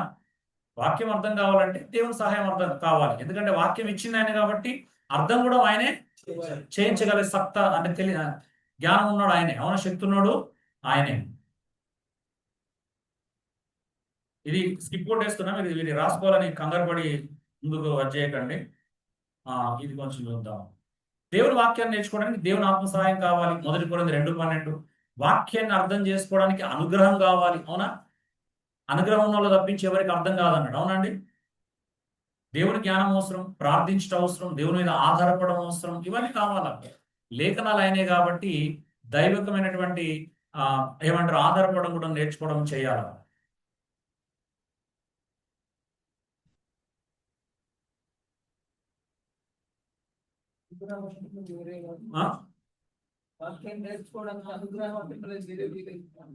కొంతమంది అపార్థం చేస్తారు. సింపుల్ అంటే ఒక్క నిమిషం ఒప్పుకోబట్టండి. సరిగా ఉపదేశించాలి. 2 తిమోతి 2:15. అంటే సరిగా చదవాలి, సరిగా అర్థం చేసుకోవాలి, అప్పుడు సరిగా ఉపదేశించగలం. అవునా? దాని అర్థం అదన్నమాట. సరిగా చదివితేనే సరిగా అర్థం చేసుకుంటాం, సరిగా అర్థం చేసుకుంటే సరిగా ఉపదేశించగలం. ఇప్పుడు కొంతమంది చదవడం కూడా రాదు లేఖనాలు. ఒక ఆయన ఏమని చదివాడంటే యేసు ప్రభు పాడెను ముట్టెను అని చదివాడు. యేసు ప్రభు పాట పాడినని చెప్పాడు అన్నమాట ఒక ఆయన. నేను షాక్ అయ్యాను. యేసు ప్రభు ఎక్కడ పాట పాడారా బాబు బయట ప్రపంచం ఎప్పుడు? ఆ? ఎక్కడ తీసుకొచ్చాడు? విధవరాలు కుమారుని స్వస్థపరుస్తాడు. అక్కడ ఏముంటది? పాడెను ముట్టెను. పాడేను ముట్టెను అంటే ఏంటి? పాడే అంటే ఏంటిది? శవం కదా. మోసుకెళ్తున్నటువంటి శవాన్ని ముట్టి స్వస్థపరచడానికి బైబిల్ చెప్తుంటే ఈయన ఎలా చదివాడు దాన్ని? యేసుప్రభు పాట పాడి ముట్టిండు కాబట్టి ఆయన లేచిండు అన్న. అంటే ఇలా పిచ్చి ఏంటిది? పాటల పిచ్చి అన్నమాట. ఇలా అంటే పాటల పిచ్చినోనికి ఎలా కనిపించింది? పాట పాడినట్టు కనిపించింది అనమాట. పాడిన తర్వాత ముట్టాడు కాబట్టి దానికి లింక్స్ ఎలా? ఇప్పుడు ఎరికో గోడల దగ్గర వర్షిప్ చేస్తే గోడలు కూలిపోయినాయి. పౌలు శీలలు వర్షిప్ చేస్తే చెరసాల పునాదులు కదిలించబడ్డాయి. చూడండి, యేసు ప్రభు కూడా పాట పాడగానే చనిపోయినాడు, లేచిండు. బాగుంది కదా ఇంటర్ప్రిటేషన్? ఇలా అన్నమాట. ఇవో ఇట్లుంటాయి కొన్నిసార్లు మన చదవడాలు. ఆలోచిస్తేనే వివేకం అనుగ్రహించబడుతుందండి. మన మైండ్కి పని చేయకపోతే వివేకం పెరగదు. అవునండి, నిజమా కదా? ధ్యానిస్తున్న కొద్ది వివేకం పెరుగుతుందా? సైలెంట్ కూర్చుంటే పెరుగుతుందా? ధ్యానిస్తేనే వివేకం పెరుగుతుంది. అవునా? అందుకే ఏది తనంతట తానే మన వద్దకు రాదు, వచ్చినా దాన్ని ఉపయోగించుకోవాలి. అవునా?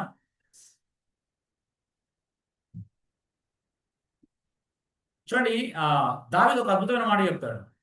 నేను లేఖనాలను ఎక్కువ ధ్యానించడం వల్ల బోధకుల కంటే నాకు విశేష జ్ఞానం కలదు. ఎట్లొచ్చింది? ధ్యానిస్తే జ్ఞానం పెరుగుతుంది కానీ ధ్యానించకుండా పెరుగుతుందా?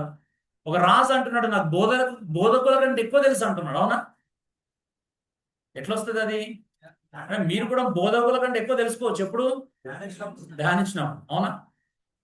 మాకే తెలియాలని నియమం ఏమీ లేదు. అందుకే అన్నట్టు చూడండి, అది ఆ మాట ఆల్రెడీ వచ్చింది. ధ్యానించిన బట్టి నాకు బోధకుల కంటే విశేష జ్ఞానం కలిగినది అంటున్నాడు దావీదు కీర్తనలు 119:99. దేవుడు వాక్య విషయంలో ఎక్కువ శ్రమ పడాలి, కష్టించాలి. సోమరులకు జ్ఞానము ఇస్తాడా ఇవ్వడా దేవుడు? సోమరులకు జ్ఞానం కాదు, ఒక పూట భోజనం కూడా పెట్టాడు దేవుడు. అవునా? కష్టపడి పని చేసుకోమని ఆల్రెడీ చెప్పాడు. మళ్ళా సోమరిగా ఉంటే దేవుడు ఎందుకు పెడతాడు?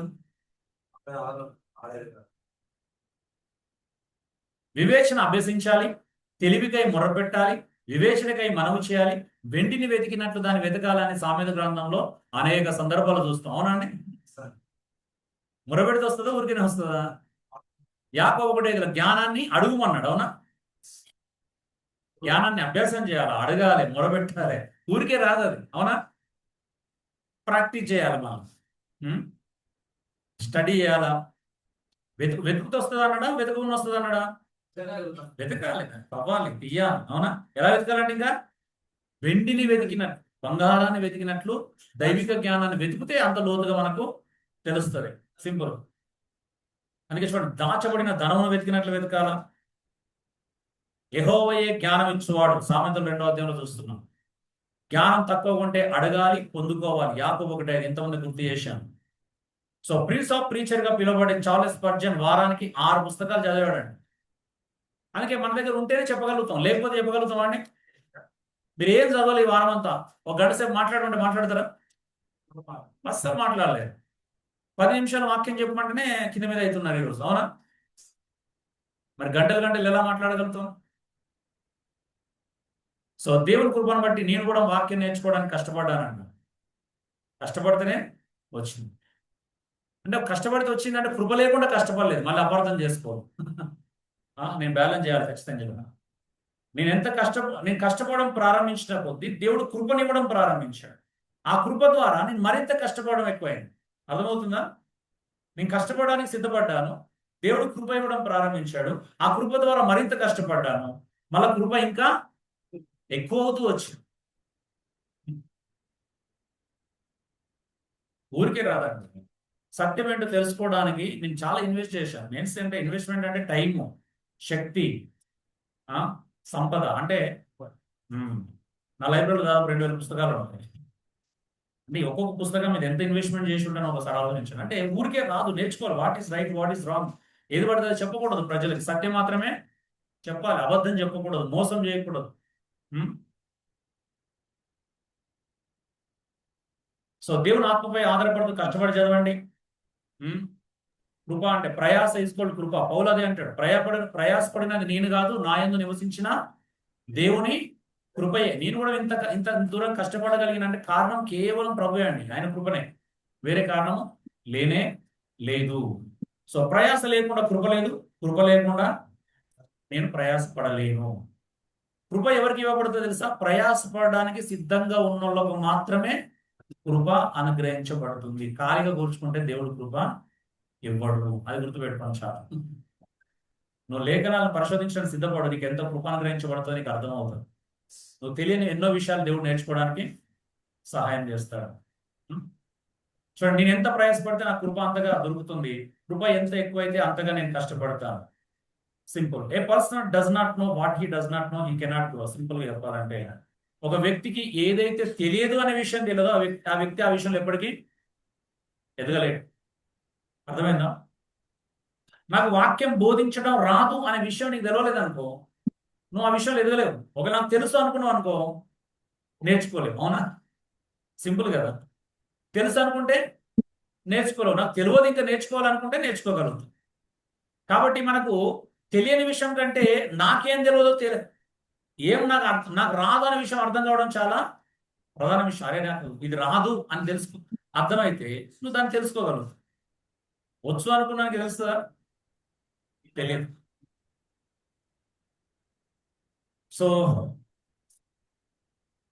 బ్రేక్ తీసుకుందామా? ఇంకొన్ని పేజెస్ ఉన్నట్టున్నాయి. ఎంత ఉందండి ఇంకా?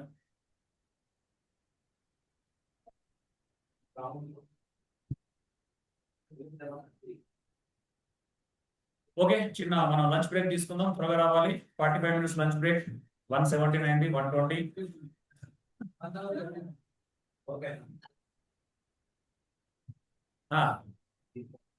Lunch break 45 minutes. 15 నిమిషాల లోపల సర్దుకొని ఇక్కడికి రావాలి. Total 1 hour. 1 hour ఇస్తే మీరు 1.5 hour చేస్తారు. మీరు మిస్యూజ్ చేస్తారా? క్రమశిక్షణ కృప రెండు బ్యాలెన్స్ గా తీసుకోవాలి. ఓకే, ప్రార్థన చేసుకుందాం. 1 minute. Thank you Lord. పరిశుద్ధులైనటువంటి తండ్రి, మమ్మల్ని ప్రేమ దేవానికి స్తోత్రాలు. నీ అత్యంతమైనటువంటి కృపకై స్తోత్రాలు చెల్లిస్తున్నాం. ఇంత గొప్ప అవకాశం ఇచ్చారు. ఈ రోజు ప్రభా నీ లేఖనాలను ధ్యానించడానికి మా సహాయం దయచేశారు. సమయం భావాలన రకరకాల కారణాలను బట్టి కొంత టెక్నికల్ ప్రాబ్లం కూడా డిస్టర్బెన్స్ చూసినప్పటికీ ప్రభా ముందుకు సాగడానికి మీరు కృప చూపిస్తున్నారు. అలాగే ప్రభా సబ్జెక్టు అవ్వాలని తొందర కంటే ప్రజలకు అర్థం అవ్వాలనే సీరియస్నెస్ మా అందరికి దయచేయమని, ఒకవేళ మిస్ అవుతే మళ్ళా మరొక రోజు నేర్చుకోవడానికి కూడా మాకు అవకాశం కల్పించమని ప్రతిపాడుకుంటూ, మాకున్నటువంటి ఈ సబ్జెక్ట్ అందరినీ మరి 3 రోజుల వరకు కంప్లీట్ చేసుకోవడానికి కూడా సహాయం దయచేయమని, అందుకు తగినటువంటి సిద్ధపాటు మీకు కలిగి ఉండడానికి కూడా చూపించమని యేసు దివ్యనామములో వేడుకుంటున్నాను. పరలోకపు తండ్రి. ఆమేన్.